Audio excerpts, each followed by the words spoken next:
আর দেখাবো মনের দুঃখ রে আমি বুকু চিরিয়া।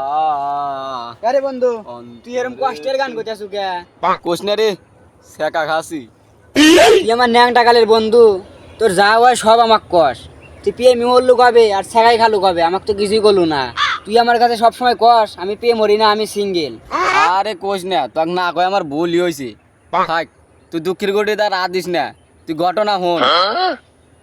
আই দেখান ছবি রেড করছিলাম, ওইটা ফেসবুকে প্রোফাইলে দিছিলাম, পরে একটু সেরি হাই দিয়ে পাঠাছিল। এই হাইয়ের টান সব কিছু হয়ে গেছে। ওয়া প্রেম মেম মরার পরে একদিনকে আমাকে কোথায় সিরাজগঞ্জ রোডে এসে দেওয়া হলো। পরে যাইলাম দেহরবার নাকি, দেহরবার যাই আমাকে আর চেনে না। আমি হুন্দা হুন্দা করি জায়গা জায়গাতে ঘুরি, আমাকে চেনে না। আমি সেরিক চিনি, ও আমাকে চেনে না। পরে আমাকে বিশ্বাস হরিই না। পরে পয়টার মতন ফোন বাহাইলাম, হইরাই SMS দেখাইলাম। পরে চুপ করে খাড়া হইলো। তাদের এসা জোরে কাম দিতে থাবুর মারলো ভাই, মেয়েরা হেই যে গেল। আর SMS যদি কিছুই কয় না, সকালে উঠে দিয়ে যে ব্লক করে দিছি। হাউন ক আমার ইনে কি দোষ, আমি কোনো কিছু বুঝতেছি না।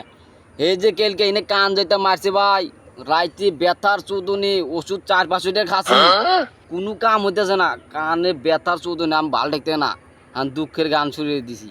আরে শালা তোকে তো মারা কম হয়েছে, আরো মারা নাগলেনি। ইয়াই দে ছবি এডিট করস, প্রোফাইলে দিছো ছবিটা যায় কি সুন্দর, আর তোকে বাস্তবে কালার পাঠা। মাঝে মাঝে তোকে তো আমি চিনি না, তোকে মারা কম হয়েছে আরো। আমার কানে বান্না তুলে দিল রে, কারে দেখাবো মনের দুগুরি।